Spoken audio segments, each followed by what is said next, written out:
23 ਅਗਸਤ 1947 ਦੇ ਵੇਲੇ ਭਾਰਤ ਦੀ ਜਦੋਂ 15 ਅਗਸਤ ਨੂੰ ਵੰਡ ਕੀਤੀ ਗਈ, ਉਸ ਤੋਂ ਬਾਅਦ 23 ਅਗਸਤ ਨੂੰ ਰਸੂਲ ਬਖਸ਼ ਨਾਂ ਦੇ ਮੁਸਲਮਾਨ ਆਗੂ ਦੇ ਅੰਡਰ 8-10 ਹਜ਼ਾਰ ਮੁਸਲਮਾਨਾਂ ਨੇ ਜੋ ਹੈ ਪਿੰਡ ਦੀ ਹਵੇਲੀ ਨੂੰ ਘੇਰਾ ਪਾ ਲਿਆ।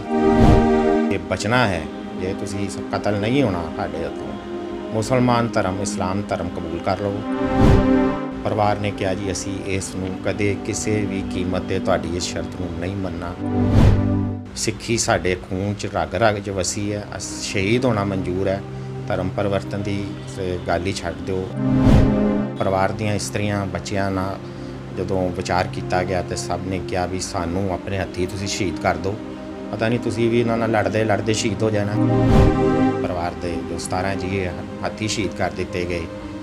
ਕਿਤੇ ਉੱਥੇ ਜੋ ਪਰਿਵਾਰ ਕੋਲ ਜੋ ਕੱਪੜਿਆਂ ਦੇ ਮਿੱਲਾਂ ਦੀਆਂ ਏਜੰਸੀਆਂ ਥਾਨਾਂ ਦੇ ਥਾਨ ਗਦਾਮਾਂ ਦੇ ਗਦਾਮ ਨੂੰ ਲੈ ਕੇ ਉਹਨਾਂ ਉੱਤੇ ਹੀ ਕੱਪੜਿਆਂ ਦੇ ਥਾਨਾਂ 'ਤੇ ਹੀ ਜੋ ਪਰਿਵਾਰ ਦੇ ਜੀ ਸ਼ਹੀਦ ਹੋਏ ਉਹਨਾਂ ਦਾ ਅੰਤਿਮ ਸੰਸਕਾਰ ਕਰ ਦਿੱਤਾ ਗਿਆ। ਸ੍ਰੀ ਦਰਬਾਰ ਸਾਹਿਬ ਆਪਾਂ ਨਤਮਸਤਕ ਹੋਣ ਲਈ ਜਾਂਦੇ ਹਾਂ ਤਾਂ ਅਜਾਇਬ ਘਰ ਦੇ ਨਾਲ ਇੱਕ ਪਲੇਟ ਜਿਹੜੀ ਲੱਗੀ ਹੁੰਦੀ ਹੈ, ਉਹਦੇ ਉੱਤੇ 17 ਪਰਿਵਾਰਿਕ ਮੈਂਬਰਾਂ ਦਾ ਜਿਹੜਾ ਨਾਮ ਲਿਖਿਆ ਗਿਆ ਸੀ ਜਿਨ੍ਹਾਂ ਨੂੰ ਸ਼ਹੀਦ ਕੀਤਾ ਗਿਆ ਸੀ, ਲੇਕਿਨ ਉਹ ਨਾਮ ਹੁਣ ਨਹੀਂ ਹੈਗਾ। ਕਿ ਤੁਸੀਂ ਕੋਸ਼ਿਸ਼ ਕੀਤੀ SGPC ਨਾਲ ਸੰਪਰਕ ਕਰਨ ਦੀ ਕਿ ਉਹ ਕਿਉਂ ਹਟਾਇਆ ਗਿਆ? ਪਰਿਵਾਰ ਵੱਲੋਂ ਉਸ ਟਾਈਮ 500 ਰੁਪਏ ਦੀ ਆਪਣਾ ਭੇਟਾ ਸ਼੍ਰੀ ਦਰਬਾਰ ਸਾਹਿਬ ਵਿਖੇ ਸ਼ਹੀਦਾਂ ਦੇ ਨਾਮ 'ਤੇ ਦਿੱਤੀ ਗਈ। ਉਸ ਟਾਈਮ 'ਤੇ ਜਦੋਂ 10 ਰੁਪਏ ਤੋਲਾ ਸੋਨਾ ਸੀ। ਘੱਟੋ ਘੱਟ ਸ਼੍ਰੋਮਣੀ ਗੁਰਦੁਆਰਾ ਪ੍ਰਬੰਧਕ ਕਮੇਟੀ ਨੂੰ ਤੇ ਇਹ ਕੰਮ ਨਹੀਂ ਸੀ ਕਰਨਾ ਚਾਹੀਦਾ, ਉਹਨਾਂ ਨੂੰ ਇਹ ਸ਼ੋਭਾ ਹੀ ਨਹੀਂ ਦਿੰਦਾ।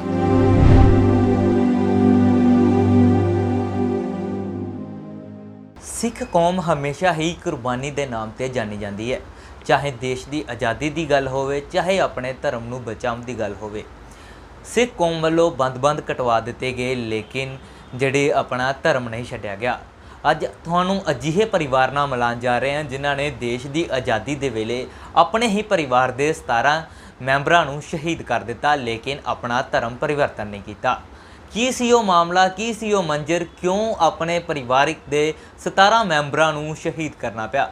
ਕਿਉਂਕਿ ਕਿਹਾ ਜਾਂਦਾ ਹੈ ਕਿ ਅਗਰ ਅਸੀਂ ਕਿਸੇ ਦਾ ਕਤਲ ਵੀ ਕਰੀਏ ਤਾਂ ਇੱਕ ਜਾਂ ਦੋ ਸਦੱਸਿਆਂ ਦਾ ਕਤਲ ਕਰੀਏ ਤਾਂ ਬੰਦੇ ਦਾ ਆਪ ਦਾ ਜਿਹੜਾ ਦਿਲ ਹੈ ਉਹ ਰੋਣ ਲੱਗ ਪੈਂਦਾ, ਲੇਕਿਨ ਆਪਣੇ ਹੀ ਪਰਿਵਾਰ ਦੇ 17 ਮੈਂਬਰਾਂ ਨੂੰ ਸ਼ਹੀਦ ਕਰਨਾ ਬਹੁਤ ਵੱਡੀ ਗੱਲ ਹੈ। ਉਸ ਪਰਿਵਾਰ ਦੇ ਜੀ ਸਾਡੇ ਨਾਲ ਮੌਜੂਦ ਨੇ, ਅਸੀਂ ਗੱਲਬਾਤ ਕਰ ਲੈਂਦੇ ਹਾਂ। ਕੀ ਨਾਮ ਹੈ ਜੀ ਤੁਹਾਡਾ?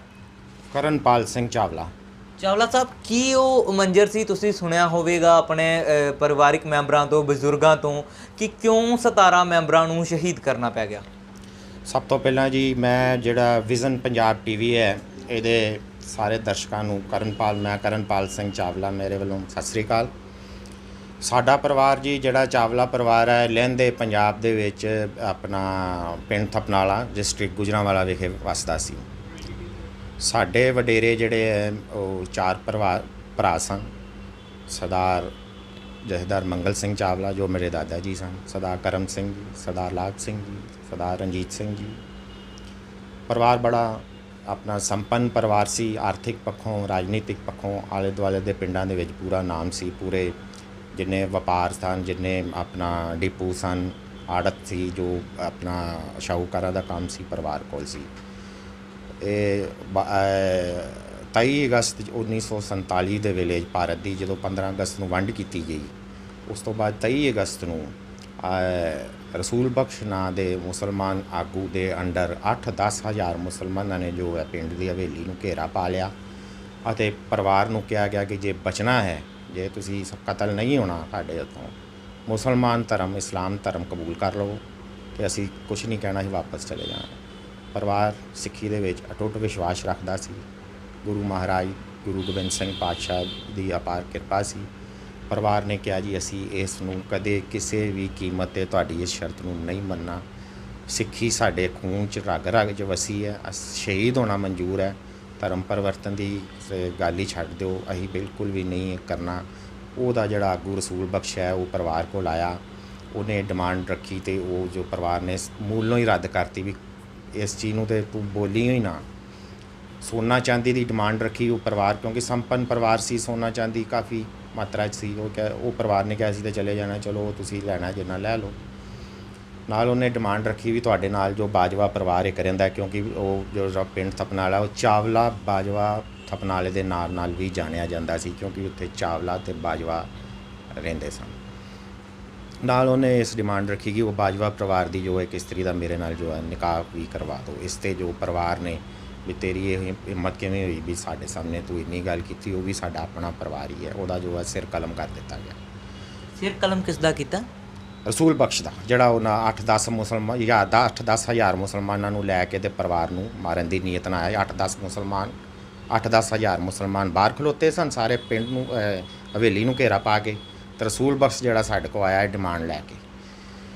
ਤੇ ਉਸ ਤੋਂ ਬਾਅਦ ਪਰਿਵਾਰ ਦੀਆਂ ਜੋ ਸੋਚਿਆ ਵੀ ਅਸੀਂ ਇੱਥੋਂ ਨਿਕਲਣਾ ਹੈ, ਪਤਾ ਨਹੀਂ ਸ਼ਹੀਦ ਹੋ ਜਾਣਾ 8-10 ਹਜ਼ਾਰ ਮੁਸਲਮਾਨਾਂ ਦੇ ਨਾਲ ਲੜਦਿਆਂ ਹੋਇਆਂ, ਜਾਂ ਕਿਸ ਤਰ੍ਹਾਂ ਹੀ ਨਿਕਲਣਾ। ਪਰਿਵਾਰ ਦੀਆਂ ਇਸਤਰੀਆਂ ਬੱਚਿਆਂ ਨਾਲ ਜਦੋਂ ਵਿਚਾਰ ਕੀਤਾ ਗਿਆ ਤੇ ਸਭ ਨੇ ਕਿਹਾ ਵੀ ਸਾਨੂੰ ਆਪਣੇ ਹੱਥੀਂ ਤੁਸੀਂ ਸ਼ਹੀਦ ਕਰ ਦਿਓ, ਪਤਾ ਨਹੀਂ ਤੁਸੀਂ ਵੀ ਇਹਨਾਂ ਨਾਲ ਲੜਦੇ ਸ਼ਹੀਦ ਹੋ ਜਾਣਾ। ਪਰਿਵਾਰ ਦੀ ਬੇਹੁਰਮਤੀ ਨਹੀਂ ਹੋਣੀ ਚਾਹੀਦੀ, ਸਿੱਖੀ ਦੀ ਬੇਹੁਰਮਤੀ ਨਹੀਂ ਹੋਣੀ ਚਾਹੀਦੀ, ਦੇਸ਼ ਦੀ ਆਪਣੇ ਦੀ ਬੇਹੁਰਮਤੀ ਨਹੀਂ ਹੋਣੀ ਚਾਹੀਦੀ। ਤੇ ਉਹ ਪਰਿਵਾਰ ਦੇ ਵਿੱਚ ਗੁਰੂ ਮਹਾਰਾਜ ਨੇ ਐਸਾ ਬਲ ਬਖਸ਼ਿਆ, ਸ਼ਹੀਦ ਕਰਨ ਵਾਲਿਆਂ 'ਚ ਵੀ ਤੇ ਸ਼ਹੀਦ ਹੋਣ ਵਾਲਿਆਂ 'ਚ ਵੀ। ਪਰਿਵਾਰ ਦੀ ਇਕੱਲੀ ਇਸਤਰੀ ਨੇ ਬੱਚੇ ਨੂੰ ਜਪਜੀ ਸਾਹਿਬ ਦਾ ਪਾਠ ਕਰਵਾਇਆ ਗਿਆ ਅਤੇ ਪਰਿਵਾਰ ਦੇ ਜੋ 17 ਜੀ ਹੱਥੀਂ ਸ਼ਹੀਦ ਕਰ ਦਿੱਤੇ ਗਏ। ਕਿਤੇ ਉੱਥੇ ਜੋ ਪਰਿਵਾਰ ਕੋ ਜੋ ਕੱਪੜਿਆਂ ਦੇ ਮਿੱਲਾਂ ਦੀਆਂ ਏਜੰਸੀਆਂ, ਥਾਨਾਂ ਦੇ ਥਾਨ, ਗਦਾਮਾਂ ਦੇ ਗਦਾਮ, ਉਹਨੂੰ ਲੈ ਕੇ ਉਹਨਾਂ ਉੱਤੇ ਹੀ ਕੱਪੜਿਆਂ ਦੇ ਥਾਨਾਂ 'ਤੇ ਹੀ ਉਹ ਜੋ ਪਰਿਵਾਰ ਦੇ ਜੀ ਸ਼ਹੀਦ ਹੋਏ ਉਹਨਾਂ ਦਾ ਅੰਤਿਮ ਸੰਸਕਾਰ ਕਰ ਦਿੱਤਾ ਗਿਆ। ਪਰਿਵਾਰ ਨੇ ਸਿੱਖੀ ਕੇਸਾਂ ਸਵਾਸਾਂ ਸੰਗ ਨਿਭਾਈ, ਆਪਣੇ ਮੁਲਕ ਦਾ ਨਾਮ ਨੀਵਾਂ ਨਹੀਂ ਹੋਣ ਦਿੱਤਾ, ਧਰਮ ਨੂੰ ਨੀਵਾਂ ਨਹੀਂ ਹੋਣ ਦਿੱਤਾ, ਅਤੇ 17 ਜੀ ਆਪਣੇ ਹੱਥੀਂ ਸ਼ਹੀਦ ਕਰਕੇ ਖਾਲੀ ਹੱਥ ਪਰਿਵਾਰ, ਉਹ ਜਿਹੜਾ ਕਿ ਬੜਾ ਸੰਪੰਨ ਪਰਿਵਾਰ ਲੈਂਦੇ ਪੰਜਾਬ ਦਾ ਗਿਣਿਆ ਜਾਂਦਾ ਸੀ, ਖਾਲੀ ਹੱਥੀਂ ਅੰਮ੍ਰਿਤਸਰ ਗੁਰੂ ਮਹਾਰਾਜ ਦੀ ਨਗਰੀ 'ਚ ਆਇਆ ਅਤੇ ਦੁਬਾਰਾ ਪਰਿਵਾਰ ਵਸਾਈ। ਤੁਹਾਡੇ ਦਾਦਾ ਜੀ ਨਾਲ ਜਾਂ ਪੜਦਾਦਾ ਜੀ ਨਾਲ ਕਦੀ ਗੱਲ ਕਰਨ ਦਾ, ਦਾਦਾ ਜੀ ਨਾਲ ਗੱਲ ਹੋਈ ਹੋਵੇ ਕਦੀ? ਉਹਨਾਂ ਨੇ ਉਹ ਪਲ ਸਾਂਝਾ ਕੀਤਾ ਤੁਹਾਡੇ ਨਾਲ ਜਦੋਂ 17 ਪਰਿਵਾਰਿਕ ਮੈਂਬਰਾਂ ਨੂੰ ਸ਼ਹੀਦ ਕੀਤਾ ਗਿਆ, ਤਾਂ ਕੀ ਉਹਨਾਂ ਦੇ ਦਿਲ 'ਚ ਚੱਲ ਰਿਹਾ ਸੀ, ਜਾਂ ਕੀ ਅੱਖਾਂ 'ਚੋਂ ਕੀ ਹੰਝੂ ਸੀ, ਜਾਂ ਜਦੋਂ ਤੁਹਾਡੇ ਨਾਲ ਗੱਲ ਕਰਦੇ ਹੋਣ ਤਾਂ ਉਸ ਵੇਲੇ ਮਾਹੌਲ ਕਿੱਦਾਂ ਦਾ ਹੋ ਜਾਂਦਾ ਸੀ ਪਰਿਵਾਰ ਦਾ? ਅਮੂਮਨ ਗੱਲ ਚੱਲਦੀ ਰਹਿੰਦੀ ਸੀ ਪਰਿਵਾਰ 'ਚ ਜਿਹੜੀ ਇਹ ਸ਼ਹੀਦਾਂ ਦੀ। ਅਤੇ ਜਦੋਂ ਵੀ ਅਸੀਂ ਯਾਦਗਾਰ ਲਗਾਤਾਰ ਆਹੀ, ਭਾਵੇਂ ਉਹਨਾਂ ਸ਼ਹੀਦਾਂ ਨੂੰ ਦੇਖਿਆ ਨਹੀਂ ਹੈ, ਸਾਡਾ ਜਨਮ ਬਹੁਤ ਬਾਅਦ 'ਚ ਹੋਇਆ, ਪਰ ਪਰਿਵਾਰ ਦੀ ਪਰੰਪਰਾ ਨੂੰ ਨਿਭਾਉਂਦੇ ਹੋਏ ਲਗਾਤਾਰ 73 ਸਾਲ ਹਰ ਸਾਲ ਉਹਨਾਂ ਦੀ ਯਾਦਗਾਰ ਮਨਾਈ ਜਾਂਦੀ ਹੈ। ਇਸ ਵਾਰੀ ਕੋਵਿਡ-19 ਦੀਆਂ ਗਾਈਡਲਾਈਨਸ ਕਰਕੇ ਬੜੇ ਸਾਦੇ ਤੌਰ 'ਤੇ ਅਰਦਾਸ ਕਰਕੇ ਮਨਾਈ ਗਈ, ਇਕੱਠ ਨਹੀਂ ਕੀਤਾ ਗਿਆ। ਜਦੋਂ ਵੀ ਅਸੀਂ ਬਜ਼ੁਰਗਾਂ ਨਾਲ, ਆਪਣੇ ਦਾਦਾ ਜੀ ਨਾਲ ਬੈਠਦੇ ਹਾਂ, ਜਦੋਂ ਇਹ ਗੱਲ ਹੁੰਦੀ ਸੀ ਜਾਂ ਯਾਦਗਾਰ ਦੀ ਜਦੋਂ ਟਾਈਮ ਆਉਂਦਾ ਸੀ, ਭਾਵੁਕ ਹੋ ਜਾਂਦੇ ਸਨ ਵੀ ਕਹਿੰਦੇ ਹਨ ਪਤਾ ਨਹੀਂ ਗੁਰੂ ਮਹਾਰਾਜ ਨੇ ਕਿੱਥੋਂ ਉਹ ਸ਼ਕਤੀ ਦੇ ਦਿੱਤੀ ਸਾਡੇ ਵਿੱਚ ਵੀ, ਅਤੇ ਸ਼ਹੀਦ ਹੋਣ ਵਾਲਿਆਂ 'ਚ ਵੀ ਕਿਸੇ ਦੇ ਵੀ ਮਨ ਦੇ ਉੱਤੇ, ਚਿਹਰੇ ਦੇ ਉੱਤੇ ਸ਼ਿਕਨ ਨਹੀਂ ਸੀ ਵੀ ਅਸੀਂ ਸ਼ਹੀਦ ਹੋਣ ਜਾ ਰਹੇ ਹਾਂ, ਬਲਕਿ ਹਰ ਮੈਂਬਰ ਨੇ ਕਿਹਾ ਵੀ ਸਾਨੂੰ ਸ਼ਹੀਦ ਕਰੋ। ਕਿਸੇ ਨੇ ਸੀ ਤੱਕ ਨਹੀਂ ਕੀਤੀ, ਕਿਸੇ ਨੇ ਇਹ ਨਹੀਂ ਕਿਹਾ ਵੀ ਮੈਨੂੰ ਸ਼ਹੀਦ ਨਾ ਕਰੋ, ਮੈਂ ਤੁਹਾਡੇ ਨਾਲ ਲੜਾਂਗਾ ਜਾਂ ਮੈਂ ਕੋਈ ਤੁਹਾਡੇ ਨਾਲ ਜਾਵਾਂਗਾ। ਹਰ ਇੱਕ ਨੇ ਕਿਹਾ ਵੀ ਸਾਨੂੰ ਸ਼ਹੀਦ ਕਰ ਦਿਓ, ਅਤੇ ਤੁਸੀਂ ਵੀ ਜੋ ਹੈ ਮੁਸਲਮਾਨਾਂ ਨਾਲ ਬਾਅਦ 'ਚੋਂ ਲੜਦੇ ਹੋਏ ਸ਼ਹੀਦ ਹੋਣਾ ਜਾਂ ਕੀ ਤੁਹਾਡਾ ਬਣਨਾ ਹੈ। ਤਾਂ ਚਲੋ ਉਹ ਤਾਂ ਉਹ ਪਰਿਵਾਰ ਕੋ ਜੋ ਉਸ ਟਾਈਮ ਹਥਿਆਰ ਵੈਪਨ ਸਨ, ਕੋਈ ਫਾਇਰ ਫੂਰ ਕਰਕੇ ਰਸਤਾ ਜਦੋਂ ਪਿੱਛੇ ਹੋਏ ਤਾਂ ਰਸਤੇ 'ਚੋਂ ਬੜੀ ਮੁਸ਼ਕਿਲ ਦੇ ਨਾਲ ਆਏ। ਪਿੰਡ ਦੇ ਵਿੱਚ ਡੇਗ ਵਗਦੀ ਸੀ, ਨਹਿਰ ਵਗਦੀ ਸੀ, ਬੜਾ ਹੜ੍ਹ ਆਇਆ ਹੋਇਆ ਸੀ, ਰਾਵੀ 'ਚ 6 ਫੁੱਟ ਪਾਣੀ ਆ ਗਿਆ ਸੀ ਆਲੇ ਦੁਆਲੇ ਦੇ ਸਾਰੇ ਇਲਾਕੇ ਦੇ ਵਿੱਚ। ਬੜੀ ਮੁਸ਼ਕਿਲ ਦੇ ਨਾਲ ਪਰਿਵਾਰ ਦੇ ਜਿਹੜੇ ਚਾਰੇ ਭਰਾ ਆਪਣਾ ਪਰਿਵਾਰ ਸ਼ਹੀਦ ਕਰਕੇ ਆਏ। ਜੋ ਉਹਨਾਂ ਦੱਸਿਆ ਬੜਾ ਭਿਆਨਕ ਮੰਜ਼ਰ ਸੀ, ਰਾਜ ਲਾਸ਼ਾਂ ਦੇ ਢੇਰ ਲੱਗੇ ਹੋਏ ਸਨ। ਰਾਵੀ ਦਰਿਆ ਇੱਕ ਖੂਨ ਦਾ ਦਰਿਆ ਬਣ ਚੁੱਕਿਆ ਸੀ। ਕੁਝ ਲੋਕ ਰਾਵੀ ਨੂੰ ਤੈਰ ਕੇ ਪਾਰ ਕਰਨ ਦੀਆਂ ਕੋਸ਼ਿਸ਼ਾਂ ਕਰ ਰਹੇ ਸਨ, ਡੁੱਬ ਰਹੇ ਸਨ, ਕੁਝ ਰੁੜ ਗਏ, ਕੁਝ ਜਿਹੜੇ ਉੱਥੋਂ ਦੇ ਜਿਨ੍ਹਾਂ ਕੋਲ ਬੇੜੀਆਂ ਸਨ ਉਹ ਮੂੰਹ ਮੰਗੇ ਪੈਸੇ ਲੈ ਕੇ ਪਾਰ ਕਰਵਾ ਰਹੇ ਸਨ। ਬੜਾ ਹੀ ਭਿਆਨਕ ਮੰਜ਼ਰ ਸੀ। ਹਰ ਟਾਈਮ ਹਰ ਪਾਸੇ ਕਤਲੋ ਗਾਰਤ ਜਿਹੜੀ ਹੈ ਉਹ ਮਚੀ ਹੋਈ ਸੀ। ਜੀ ਸੁਣਨ 'ਚ ਵੀ ਆਇਆ ਸੀ ਕਿ ਜਦੋਂ ਸ਼੍ਰੀ ਦਰਬਾਰ ਸਾਹਿਬ ਆਪਾਂ ਨਤਮਸਤਕ ਹੋਣ ਲਈ ਜਾਂਦੇ ਹਾਂ ਤਾਂ ਅਜਾਇਬ ਘਰ ਦੇ ਨਾਲ ਇੱਕ ਪਲੇਟ ਜਿਹੜੀ ਲੱਗੀ ਹੁੰਦੀ ਹੈ, ਉਹਦੇ ਉੱਤੇ 17 ਪਰਿਵਾਰਿਕ ਮੈਂਬਰਾਂ ਦਾ ਜਿਹੜਾ ਨਾਮ ਲਿਖਿਆ ਗਿਆ ਸੀ ਜਿਨ੍ਹਾਂ ਨੂੰ ਸ਼ਹੀਦ ਕੀਤਾ ਗਿਆ ਸੀ, ਲੇਕਿਨ ਉਹ ਨਾਮ ਹੁਣ ਨਹੀਂ ਹੈਗਾ। ਕਿ ਤੁਸੀਂ ਕੋਸ਼ਿਸ਼ ਕੀਤੀ SGPC ਨਾਲ ਸੰਪਰਕ ਕਰਨ ਦੀ ਕਿ ਉਹ ਕਿਉਂ ਹਟਾਇਆ ਗਿਆ? ਪਰਿਵਾਰ ਦੇ ਸਾਡੇ ਬਜ਼ੁਰਗਾਂ ਨੇ 1947 ਤੋਂ ਬਾਅਦ 1948 ਦੇ ਵਿੱਚ ਉਹਨਾਂ 17 ਜੀਆਂ ਦੀ ਯਾਦ 'ਚ ਪੱਥਰ ਦੀ ਇੱਕ ਸਲੈਬ ਉੱਥੇ ਲਾਈ ਸੀ, ਜਿਸ 'ਚ 17 ਜੀਆਂ ਦੇ ਇਕੱਲੇ ਦੇ ਨਾਮ ਉਹਦੇ ਵਿੱਚ ਦਰਜ ਸਨ, ਅਤੇ ਉੱਤੇ ਸਾਰਾ ਹਵਾਲਾ ਦਿੱਤਾ ਹੋਇਆ ਸੀ ਵੀ ਉਹ ਆਪਣੇ ਦੇਸ਼ ਲਈ, ਆਪਣੇ ਧਰਮ ਲਈ ਹੱਥੀਂ ਸ਼ਹੀਦ ਕੀਤੇ ਹੈ। ਅਤੇ ਨਾਲ ਹੀ ਪਰਿਵਾਰ ਵੱਲੋਂ ਉਸ ਟਾਈਮ 500 ਰੁਪਏ ਦੀ ਆਪਣਾ ਭੇਟਾ ਸ਼੍ਰੀ ਦਰਬਾਰ ਸਾਹਿਬ ਵਿਖੇ ਸ਼ਹੀਦਾਂ ਦੇ ਨਾਮ 'ਤੇ ਦਿੱਤੀ ਗਈ। ਉਸ ਟਾਈਮ 'ਤੇ ਜਦੋਂ 10 ਰੁਪਏ ਤੋਲਾ ਸੋਨਾ ਸੀ। ਉਹ ਹੁਣ ਪਿਛਲੇ ਕੁਝ ਸਮੇਂ ਤੋਂ ਜੋ ਹੈ ਉਹ ਸ਼੍ਰੋਮਣੀ ਗੁਰਦੁਆਰਾ ਪ੍ਰਬੰਧਕ ਕਮੇਟੀ ਵੱਲੋਂ ਕੁਝ ਰਿਪੇਅਰਿੰਗ ਦੇ ਨਾਮ 'ਤੇ ਉਹ ਸਲੈਬ ਉਤਾਰ ਦਿੱਤੀ ਗਈ ਹੈ, ਜਿਹਦੀ ਕਿ ਪਰਿਵਾਰ ਨੂੰ ਅਤੇ ਜੋ ਵੀ ਸੱਜਣ ਜੋ ਸੁਣ ਰਹੇ ਨੇ, ਬੜੇ ਉਹਨਾਂ ਦੇ ਮਨ ਨੂੰ ਠੇਸ ਪਹੁੰਚ ਰਹੀ ਹੈ ਕਿ ਸ਼੍ਰੋਮਣੀ ਕਮੇਟੀ ਨੂੰ ਇਸ ਤਰ੍ਹਾਂ ਜੋ ਹੈ ਇਹ ਪਰਿਵਾਰ ਨੇ ਜਿਨ੍ਹਾਂ ਨੇ ਆਪਣੀ ਸਿੱਖੀ ਦੇ ਲਈ, ਧਰਮ ਦੇ ਲਈ ਸ਼ਹੀਦੀ ਦਿੱਤੀ ਹੈ, ਘੱਟੋ ਘੱਟ ਸ਼੍ਰੋਮਣੀ ਗੁਰਦੁਆਰਾ ਪ੍ਰਬੰਧਕ ਕਮੇਟੀ ਨੂੰ ਤੇ ਇਹ ਕੰਮ ਨਹੀਂ ਸੀ ਕਰਨਾ ਚਾਹੀਦਾ। ਉਹਨਾਂ ਨੂੰ ਇਹ ਸ਼ੋਭਾ ਹੀ ਨਹੀਂ ਦਿੰਦਾ ਕਿ ਉਹ ਪਰਿਵਾਰ ਉਹਦੀ ਸਲੈਬ ਉਤਾਰਦੇ ਪਏ ਉਸ ਪਰਿਵਾਰ ਦੀ। ਉਹਨੂੰ ਤਾਂ ਸਗੋਂ ਹੋਰ ਸੰਰਕਸ਼ਣ ਕਰਕੇ ਰੱਖਣਾ ਚਾਹੀਦਾ ਸੀ ਤਾਂ ਕਿ ਆਉਣ ਵਾਲੀਆਂ ਪੀੜ੍ਹੀਆਂ, ਆਉਣ ਵਾਲੇ ਜੋ ਸਿੱਖ ਬੱਚੇ ਨੇ ਉੱਥੋਂ ਪ੍ਰੇਰਨਾ ਲੈਣ ਵੀ ਕਿੱਦਾਂ ਸਿੱਖੀ ਸਾਂਭਣੀ ਹੈ। ਸ਼੍ਰੋਮਣੀ ਗੁਰਦੁਆਰਾ ਪ੍ਰਬੰਧਕ ਕਮੇਟੀ ਦਾ ਕੰਮ ਹੈ ਸਿੱਖੀ ਦਾ ਪ੍ਰਚਾਰ ਕਰਨਾ, ਅਤੇ ਜਿਨ੍ਹਾਂ ਨੇ ਸਿੱਖੀ ਦੇ ਲਈ ਸ਼ਹੀਦੀਆਂ ਦੇ ਕੇ ਉੱਥੇ ਸਲੈਬ ਆਪਣੇ ਹੱਥੀਂ ਲਗਵਾਈ, ਭੇਟਾ ਵੀ ਦਰਬਾਰ ਸਾਹਿਬ ਦੇ ਜੋ ਉਸ ਸ਼ਹੀਦਾਂ ਦੇ ਨਾਮ 'ਤੇ ਦਿੱਤੀ ਉਸ ਟਾਈਮ 'ਤੇ, ਉਹ ਜੋ ਸਲੈਬ ਨੂੰ ਉੱਥੋਂ ਉਤਾਰਨਾ ਬੜਾ ਹੀ ਨਿੰਦਣਯੋਗ ਕੰਮ ਕੀਤਾ ਗਿਆ। ਅਸੀਂ ਸ਼੍ਰੋਮਣੀ ਗੁਰਦੁਆਰਾ ਪ੍ਰਬੰਧਕ ਕਮੇਟੀ ਤੋਂ ਮੰਗ ਕਰਨੇ ਆ ਕਿ ਉਹ ਇਸ ਆਪਣੀ ਭੁੱਲ ਨੂੰ ਸੁਧਾਰਦੇ ਹੋਏ ਅਤੇ ਉਹ ਸਲੈਬ ਸ਼ਹੀਦਾਂ ਦੀ ਜਿਹੜੀ ਉੱਥੇ ਦੁਬਾਰਾ ਸਥਾਪਿਤ ਕਰਨ, ਤਾਂ ਜੋ ਆਉਣ ਵਾਲੀਆਂ ਸਾਡੀਆਂ ਪੀੜ੍ਹੀਆਂ ਉੱਥੇ ਜੋ ਜਿੰਨੇ ਵੀ ਸਿੱਖ ਬੱਚੇ ਜਿਹੜੇ ਆਉਣ ਵਾਲੀਆਂ ਨਸਲਾਂ ਦੇਖਣ ਵੀ ਕਿਸ ਤਰ੍ਹਾਂ ਪਰਿਵਾਰ ਨੇ, ਕਿਉਂਕਿ ਇਸ ਸ਼ਹੀਦੀ ਦੀ ਮਿਸਾਲ ਕਿਤੇ ਨਹੀਂ ਮਿਲਦੀ ਵੀ ਇਸ ਤਰ੍ਹਾਂ ਨਾਲ ਸ਼ਹੀਦ ਆਪਣੇ ਹੱਥੀਂ।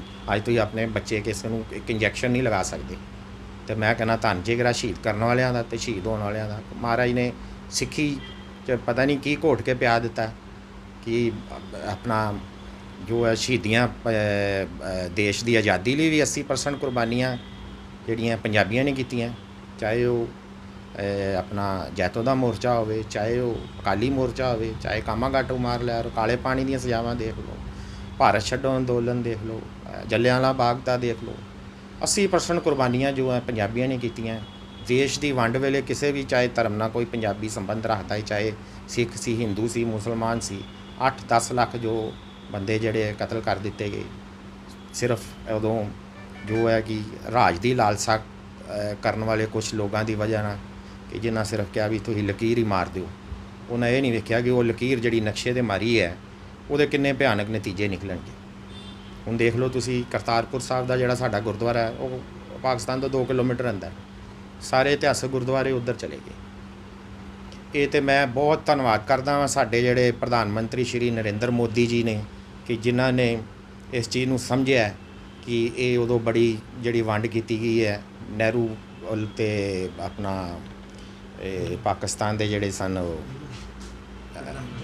ਜਿਨ੍ਹਾਂ ਵੱਲੋਂ, ਅਤੇ ਸਿਰਫ ਦੋਨਾਂ ਨੇ ਆਪਣੀ ਗੱਦੀ ਦੀ ਲਾਲਸਾ ਲਈ ਲਕੀਰ ਮਾਰ ਕੇ ਅਤੇ 8-10 ਲੱਖ ਬੰਦੇ ਨੂੰ ਮਰਵਾ ਦਿੱਤਾ। ਅਤੇ ਇਹ ਨਰਿੰਦਰ ਮੋਦੀ ਜੀ ਜਿਹੜੇ ਸਾਡੇ ਹੁਣ ਪ੍ਰਧਾਨ ਮੰਤਰੀ ਆਏ ਨੇ, ਮੈਂ ਸਾਰੇ ਪੰਜਾਬੀਆਂ ਵੱਲੋਂ ਜੋ 60-70% ਜਿਹੜੇ ਪੰਜਾਬੀ ਇੱਥੇ ਵਸੇ ਨੇ, ਉੱਧਰੋਂ ਲਹਿੰਦੇ ਪੰਜਾਬ 'ਚੋਂ ਆ ਕੇ ਵਸੇ ਨੇ, ਉੱਥੋਂ ਉੱਜੜ ਕੇ ਆਏ ਨੇ, ਉਹਨਾਂ ਪਰਿਵਾਰਾਂ ਨੇ ਉਹ ਸੰਤਾਪ ਦੇਖੇ ਨੇ। ਅਤੇ ਇਹ ਪਹਿਲੇ ਪ੍ਰਧਾਨ ਮੰਤਰੀ ਸ਼੍ਰੀ ਨਰਿੰਦਰ ਮੋਦੀ ਜੀ ਨੇ ਜਿਨ੍ਹਾਂ ਨੇ ਇਸ ਚੀਜ਼ ਨੂੰ ਸਮਝਿਆ ਵੀ ਇਹ ਵੰਡ ਬੜੀ ਉਦੋਂ ਗਲਤ ਕੀਤੀ ਗਈ ਹੈ।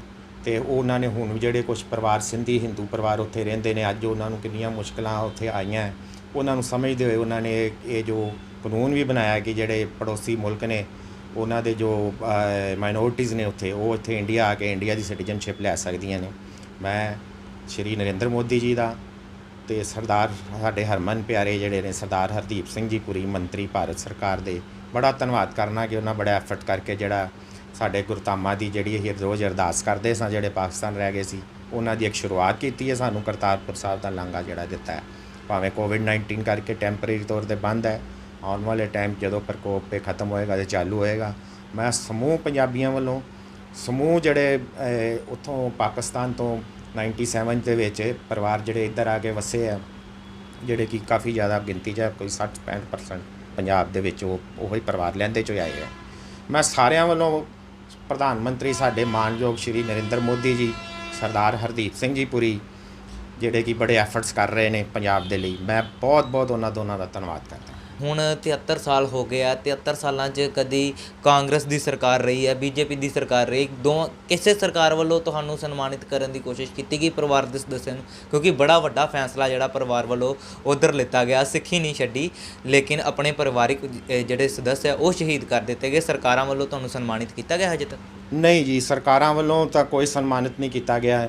ਤੇ ਨਾ ਹੀ ਪਰਿਵਾਰ ਨੇ ਕੋਈ ਇਹਦਾ ਆਪਣਾ ਐਫਰਟ ਆਪਣਾ ਕੀਤਾ, ਕਿਉਂਕਿ ਪਰਿਵਾਰ ਜਿਹੜਾ ਸੀ ਉਹ ਸਿਰਫ ਯਾਦਗਾਰ ਮਨਾ ਕੇ ਉਦੋਂ ਬੜਾ ਭਾਵੁਕ ਹੋ ਜਾਂਦਾ ਸੀ, ਜਿਹੜੇ ਸਾਡੇ ਬਜ਼ੁਰਗ ਸਨ ਕਿ ਜੋ ਜਿਨ੍ਹਾਂ ਨੇ ਆਪਣੇ ਹੱਥੀਂ ਆਪਣਾ ਪਰਿਵਾਰ ਸ਼ਹੀਦ ਕੀਤਾ, ਨੈਚੁਰਲੀ ਗੱਲ ਹੈ ਭਾਵੁਕ ਹੋਣਾ। ਤੇ ਅਸੀਂ ਨਾ ਹੀ ਕਦੀ ਕਿਸੇ ਤੱਕ ਇਸ ਸੰਬੰਧੀ ਅਪਰੋਚ ਹੀ ਕੀਤੀ ਇਸ ਸਨਮਾਨ ਹੋਣ ਲਈ। ਨਹੀਂ, ਸਰਕਾਰ ਦੇ ਕਿਸੇ ਨੁਮਾਇੰਦੇ ਨੇ ਤੁਹਾਡੇ ਤੱਕ ਅਪਰੋਚ ਕੀਤੀ ਆਉਣ ਦੀ ਕਿ ਨਹੀਂ। ਇਸ ਪਰਿਵਾਰ ਦੇ ਜਿਹੜੇ ਬਜ਼ੁਰਗਾਂ ਨੇ 17 ਮੈਂਬਰ ਆਪਣੇ ਸ਼ਹੀਦ ਕਰ ਦਿੱਤੇ, ਸਿੱਖੀ ਨਹੀਂ ਛੱਡੀ?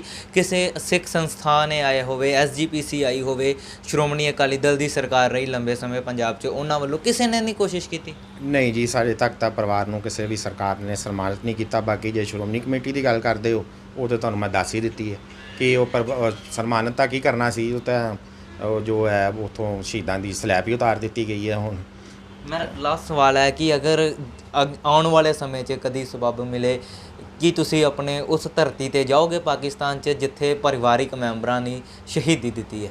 ਹਾਂਜੀ, ਜੇ ਦੋਵੇਂ ਸਰਕਾਰਾਂ ਅਲਾਉਡ ਕਰਨਗੀਆਂ ਤੇ ਅਸੀਂ ਕੌਣ ਨਹੀਂ ਚਾਹੁੰਦਾ ਕਿ ਜੇ ਆਪਣੇ ਬਜ਼ੁਰਗਾਂ ਦੀ ਧਰਤੀ ਦੇਖਣੀ, ਉਹ ਅਸੀਂ ਜ਼ਰੂਰ ਜਾ ਕੇ ਦੇਖਣਾ ਚਾਹਾਂਗੇ ਵੀ ਉੱਥੇ ਸਾਡੇ ਕਿੱਥੋਂ ਪ੍ਰੇਰਨਾ ਮਿਲੀ ਉਸ ਧਰਤੀ ਤੋਂ, ਵੀ ਉੱਥੇ ਸਾਰੇ ਸਾਡੇ ਬਜ਼ੁਰਗ ਉੱਥੇ ਤਕਰੀਬਨ ਸਾਰਾ ਉਹਨਾਂ ਨੇ ਆਪਣੀ ਲਾਈਫ ਉੱਥੇ ਕੱਢੀ ਹੈ ਤੇ ਉੱਥੇ ਪਰਿਵਾਰ ਨੂੰ ਸ਼ਹੀਦ ਕੀਤਾ ਹੈ, ਤੇ ਅਸੀਂ ਜ਼ਰੂਰ ਉਸ ਧਰਤੀ ਦੇ ਦਰਸ਼ਨ ਕਰਨਾ ਚਾਹਾਂਗੇ।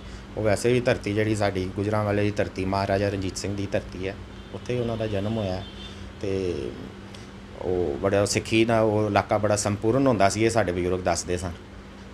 ਤੇ ਇਸ ਕਰਕੇ ਜੋ ਸਿੱਖੀ ਦਾ ਉਹ ਪਰਿਵਾਰ ਦੇ ਰਗ ਦੇ ਵਿੱਚ ਇੰਨੀ ਜ਼ਿਆਦਾ ਵਸੀ ਹੋਈ ਸੀ, ਤੁਹਾਨੂੰ ਇਹ ਸਾਰਾ ਮੈਂ ਡਿਟੇਲ ਦੱਸ ਹੀ ਦਿੱਤੀ ਹੈ। ਜੀ ਬਿਲਕੁਲ, ਇਹ ਸੀ ਚਾਵਲਾ ਪਰਿਵਾਰ ਦੇ ਮੈਂਬਰ ਜਿਨ੍ਹਾਂ ਨੇ ਕਿ ਸਿੱਖੀ ਨਹੀਂ ਛੱਡੀ ਤੇ ਆਪਣੇ ਪਰਿਵਾਰਿਕ ਮੈਂਬਰ ਜਿਹੜੇ ਆ ਪਾਕਿਸਤਾਨ 'ਚ 17 ਪਰਿਵਾਰਿਕ ਮੈਂਬਰ ਸ਼ਹੀਦ ਇਸ ਲਈ ਕਰ ਦਿੱਤੇ ਕਿਉਂਕਿ ਉਹਨਾਂ ਨੂੰ ਧਰਮ ਪਰਿਵਰਤਨ ਕਰਨ ਲਈ ਕਿਹਾ ਗਿਆ ਸੀ, ਲੇਕਿਨ ਉਹਨਾਂ ਨੇ ਪਰਿਵਾਰਿਕ ਮੈਂਬਰ ਸ਼ਹੀਦ ਕਰਕੇ ਭਾਰਤ 'ਚ ਆ ਕੇ ਦੁਬਾਰਾ ਆਪਣੇ ਪਰਿਵਾਰ ਦਾ ਅੰਸ਼ ਜਿਹੜਾ ਅਗਾਂਹ ਵਧਾਇਆ। ਲੇਕਿਨ ਉਹਨਾਂ ਦਾ ਕਿਤੇ ਨਾ ਕਿਤੇ SGPC ਲਈ ਰੋਸ ਇਸ ਲਈ ਜ਼ਰੂਰ ਹੈ ਕਿਉਂਕਿ ਸ਼੍ਰੀ ਦਰਬਾਰ ਸਾਹਿਬ ਨੂੰ ਜਾਣ ਵਾਲੀਆਂ ਪੌੜੀਆਂ ਦੇ ਉੱਤੇ ਜਿਹੜਾ ਇਹਨਾਂ ਦੇ ਪਰਿਵਾਰਿਕ ਮੈਂਬਰਾਂ ਦੇ ਜਿਹੜੇ ਨਾਮ ਦੀ ਇੱਕ ਸਲੈਬ ਲੱਗੀ ਸੀ, ਜਿਹੜੀ ਸ਼੍ਰੋਮਣੀ ਕਮੇਟੀ SGPC ਵੱਲੋਂ ਜਿਹੜੀ ਉਤਾਰ ਦਿੱਤੀ ਗਈ, ਤੇ ਉਹਨਾਂ ਵੱਲੋਂ ਅਪੀਲ ਹੁਣ ਦੁਬਾਰਾ ਇਹੀ ਕੀਤੀ ਗਈ ਕਿ ਉਸ ਪਲੇਟ ਨੂੰ ਦੁਬਾਰਾ ਉੱਥੇ ਲਗਾਇਆ ਜਾਵੇ ਤਾਂ ਜੋ ਆਉਣ ਵਾਲੀ ਨੌਜਵਾਨ ਪੀੜ੍ਹੀ ਨੂੰ ਪਤਾ ਚੱਲ ਸਕੇ ਕਿ ਆਜ਼ਾਦੀ ਦੇ ਵੇਲੇ ਵੀ ਜਿਹੜੇ ਪਾਕਿਸਤਾਨ 'ਚ ਪਰਿਵਾਰ ਰਹਿ ਰਹੇ ਸੀ ਉਹਨਾਂ ਨੇ ਸਿੱਖੀ ਨਹੀਂ ਛੱਡੀ ਤੇ ਆਪਣੇ ਆਪ ਨੂੰ ਸ਼ਹੀਦ ਕਰ ਦਿੱਤਾ। ਕੈਮਰਾਮੈਨ ਸੰਨੀ ਦੇ ਨਾਲ ਮੁਕੇਸ਼ ਮਹਿਰਾ, ਵਿਜ਼ਨ ਪੰਜਾਬ TV, ਅੰਮ੍ਰਿਤਸਰ।